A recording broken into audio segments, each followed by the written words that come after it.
Hi folks, welcome to the Prepared Homestead. This is Travis. Thank you all for stopping by to watch. A little brisk this morning and supposed to be getting a pretty significant amount of weather in this afternoon and overnight, calling for 4 inches plus of rain falling here in the area. I already have the flood warnings out. It'll get nice and muddy just when and the mud from all the last stuff was finally starting to dry out and ground firm up good. Back to the swampiness, which is typical this time of the year. It's just what it is. Folks, whether you like it or not, whether you want to face the reality or not, we're all going to have to make a decision.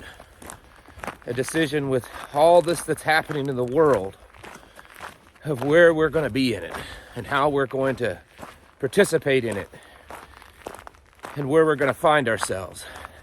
It's been this way forever.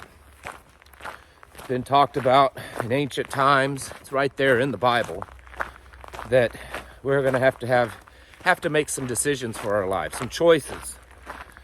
And fortunate or not, most of you that's listening to me right now have grown up in a world that, well, we weren't really pressured to make the decision of how much in the world we're going to be. Because we lived in a pretty normal kind of life, you know. Everything was safe and secure and pretty pleasant. We could kind of eke out this normal, really kind of bland existence, you know, just... It was okay. It wasn't too threatening. It wasn't too dangerous. It wasn't too evil. It was just life. And sure, there were segments and little pockets and holes in our world that were filled with all of this evil and all of this chaos. But for the most part, we lived in a world that was pretty safe and secure and what most of us would consider normal. And so we didn't have to make too much of a decision on, you know, how much in the world we were going to be and how much we had to abstain and step outside of it and to maybe live a little less comfort so that we can not be part of it. But that's not going to be that way much longer. In fact, it's not that way now. We have to start figuring out for ourselves what we're going to do and where we're going to do it in this life, because the world, it's a sinking ship, folks. And if you're not quite sure yet what I'm talking about, it's everything. We are on a sinking ship, and your choices are going to get to the point that you're going to have to either abandon that ship and walk away from it, or understand that your fate is to go down with it. This civilization that we live in, our culture, everything, it's taken so many turns for the worse. It's gotten so evil. It's the immorality, the things that are happening. As bad as I always thought it could get, I never thought I would see the day that the things that are happening right now that are being normalized would be happening. And I'm not just talking about financial stuff, wars or rumors of wars.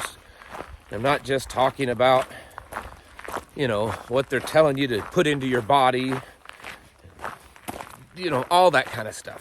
I'm talking about all of it, and especially the stuff that's going on when it comes to morality, when it comes to the normalization of just pure evilness, sadistic, vulgar, grotesque things that they're pushing on children, pushing into the home.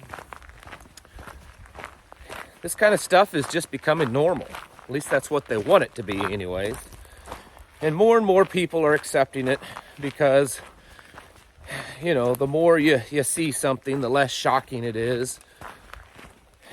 And eventually you just kind of, shrug your shoulders and say, well, I can't really do anything about it, so I'll just kind of look the other way and go about my business. I think a lot of us in the past, we've always kind of looked at this life as kind of a pleasure cruise, right? We're here to maybe get an education and get a job so that we can live a good life, right? It's just the American dream. You want to own a home in a nice neighborhood, drive a pretty decent car, go on a family vacation once a year, come home, watch some TV, go watch a game, have a picnic. It's just a pleasure life, right? I mean, sure, we have to work for it, but I mean, it's certainly not as hard as our ancestors had to work.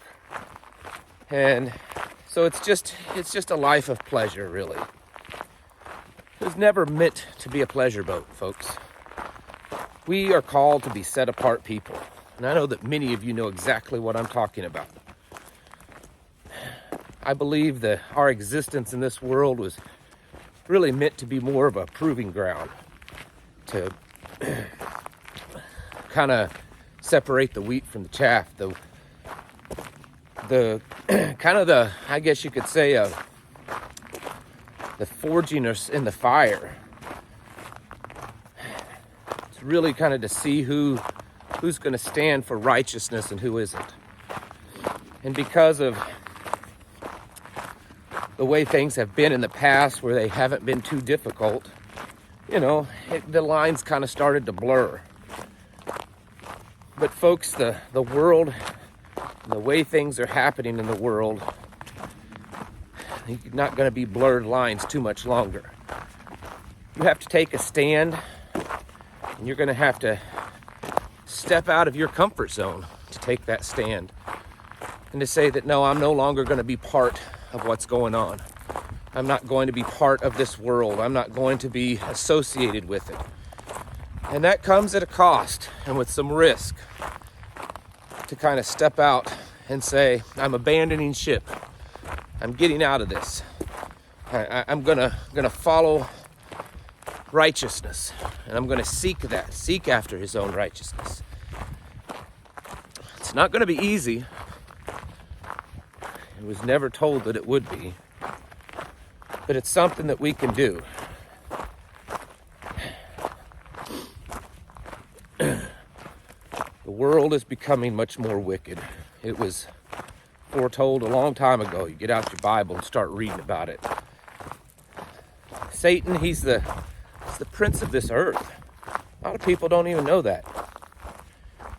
And it says in the Bible that as the days draw near to the end, that his power, his influence will become stronger and stronger. And the people, we the people, you and I, everyone else, that it'll become more and more wicked, that their love will wax cold. And for you and I, the believer, we're going to have to make choices. Whose side are we on? You're going to either be black or white. There's no shades of gray in this world anymore. So you're going to have to make a decision. A spiritual decision, no fence riders, and then also some physical decisions. Are you going to choose to be part of this world and enjoy all of its riches? Or are you going to come out of this world and say, you know what? This life, this location, these things that I'm doing, they put my family in jeopardy. My children are seeing too much. I want them to have a good education, and we want to have a good life, and the only way to do that is both parents work. And if both parents work, then that means we send our kids off to school, And I know that they're teaching them awful things there, but I just hope that the things that we teach them at home will kind of rub off on them, and maybe they won't accept all that stuff. That's a big risk that you're gambling your children on. Don't let them be guinea pigs, folks. Maybe you have to do with less. Maybe you have to live on a tighter budget. Maybe you have to make sacrifices and give up things to get you to a place where your children and your family are no longer in jeopardy of being consumed by all the wickedness that's going on, consumed by the daily barrage of sick and sadistic and vulgarness that we're seeing in the city streets today, and in the schools, and in the communities.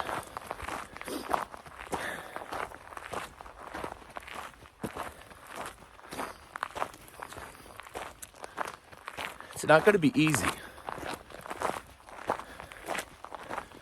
but at least it'll be under your own power, your own control. You're not going to most likely go down with the ship when it starts sinking, because that's exactly what's happening. This country, this civilization, this Western culture, it's a big old sinking ship, folks, in case you haven't figured that one out. They're trying to plug every hole. They're trying to bucket out the water as it's pouring in to keep it afloat a little bit longer. But it's happening. And I firmly believe that these things, it's inevitable. And the sooner you can realize that, the sooner you can wake up and understand that, well, there still may be a chance that things can turn around. It's the time between now and then that's the most dangerous. And leaving your family to where it's very much could be consumed by all this, well, that's pretty risky. I get a lot of people on the comments thinking that I'm just horrible for suggesting that people should probably get out of these cities of iniquity. And I suggest that people are probably better off and safer in the long run if you get out away from these population centers. But you don't understand, man. I've got a good job.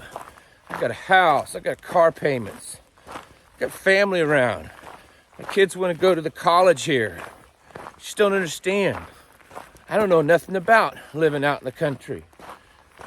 It's not everybody's made to live that way. Some people are made to live in the cities. Really? Because that's a relatively new phenomenon of people congregating in this way in these cities. Now, yes, there's always been cities for the most part, but not like they are today. I mean, it's up to you. I can't tell you what to do with your life and your family's life. I know it's going to be hard. I am sympathetic to that, trust me. I don't want everyone to think that I'm just such a hard liner, that I don't care that it's just going to be hard on some people. Yeah, it is. It's hard on us. Still is at times. But I don't have to worry about the things that my children might see or hear on a day-to-day basis. I can have much more control over that. My children aren't guinea pigs for some social experiment. And so we've chosen a path that it's not the least resistant path. It's not the path that's the clearest. It's not the easiest path. It takes some work, takes some effort, but at least I know that my children can spend their day and go to bed and not have to be exposed to the wickedness of this world.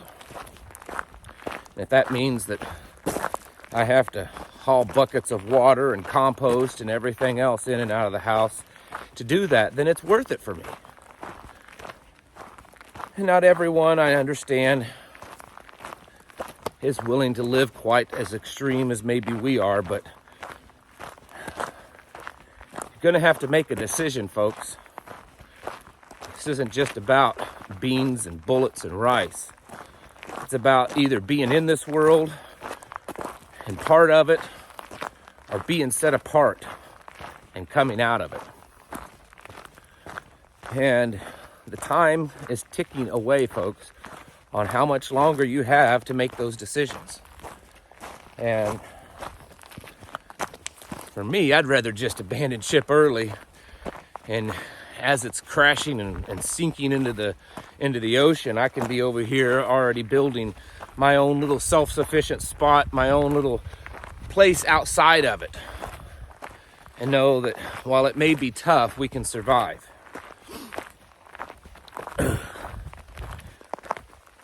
Getting your houses in order isn't just about, prepping up on a few things. It's not just about how much ammo you have. It's not about how many times you go to church every week. It's about setting yourself and your family up in a way that you're not bound and constrained by the wickedness of this world and the collapse that we're watching happen. There's no rule that says that you have to be part of it, folks. Break away, quit being a slave to this world that's collapsing and crashing around us. And get out of it, okay? It's simple. It's tough, but it's simple. It's time to prepare mentally, physically, and spiritually. Thanks for watching. Catch you in the next video.